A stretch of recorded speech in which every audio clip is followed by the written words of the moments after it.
Welcome back to the channel. I just want to post some race sort of discussion after my Quayside 5k race here in Newcastle last night.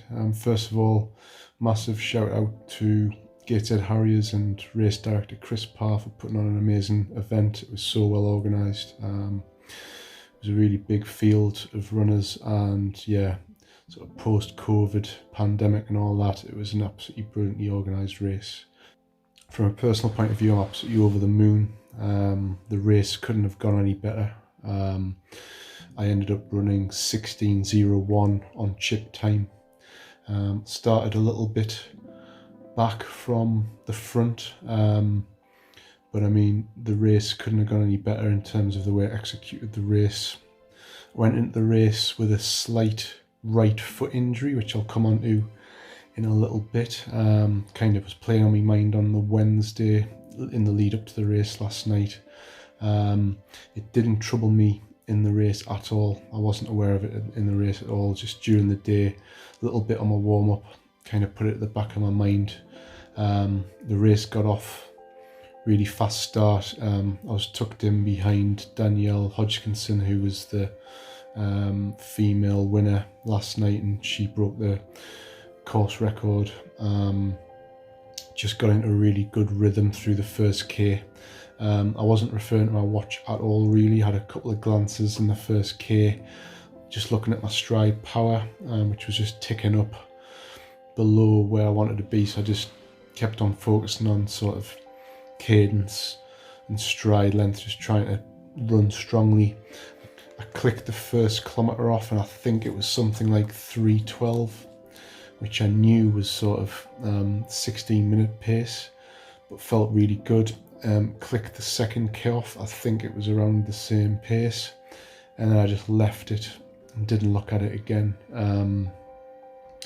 Picked off a few runners, was kind of aware of like a bit of a headwind, but it was coming more diagonally across from the Tyne, so we were running with the Tyne on our left, and the wind was kind of coming off the Tyne and kind of diagonally into.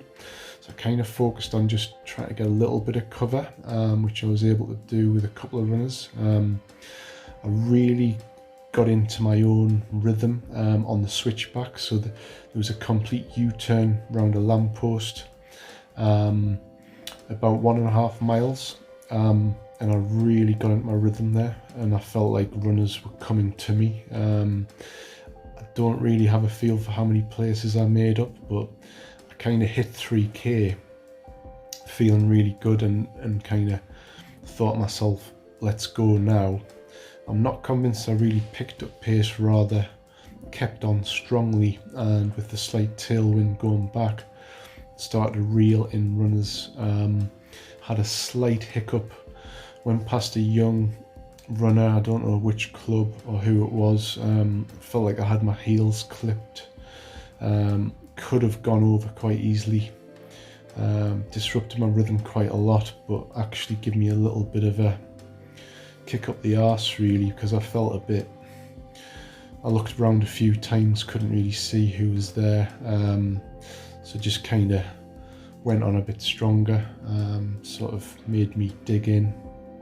That 3 to 4k felt quite long, and then 4 to 5k I was really having to hang in, and I felt like something around 500 meters to go.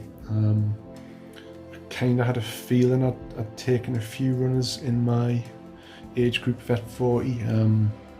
I wasn't 100% sure that I was in first position in my age group, but it turns out that I was, and unfortunately in the last sort of 500 metres, I was pushed back into third place in the Vet 40 Cat.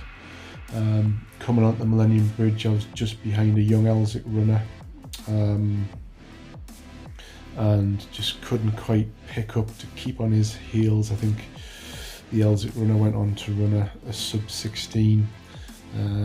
Just the Millennium Bridge kind of curves around a slight incline and then curves down a decline into the finish. Try to sort of lengthen the stride into the finish. Got over the line around 16:04, 16:03, 16:04 on my watch and on the race clock, but obviously I had started the race a little bit back, so on chip timings 16:01, so just shy of a sub 16. I'm absolutely over the moon with it. Got no disappointment about not going sub 16 on this occasion, and literally knocked 43 seconds off my 5k PB, which was 16:44, set way back in 2017. I'm 4 years older. I'm in like the 40 plus age category now, so I'm absolutely delighted with 16:01. I think it translates to, like, you know, for 28-year-old on age grades, it's like equivalent of a 15:12. It's really pleased me, and it hasn't surprised me because the stride power data, as I've explained on an earlier video, was very much pointing to low 16. I just wasn't sure that I had the belief that it could be so, but I've really gone out and just executed a race perfectly well.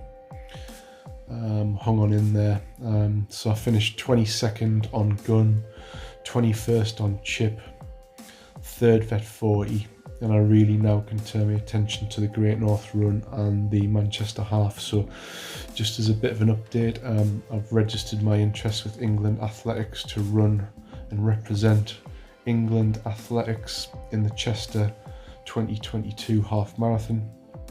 To do that, I need to run a sub 79, which I'm definitely planning to do at the Great North Run on the 12th of September. I don't think that should be any problem.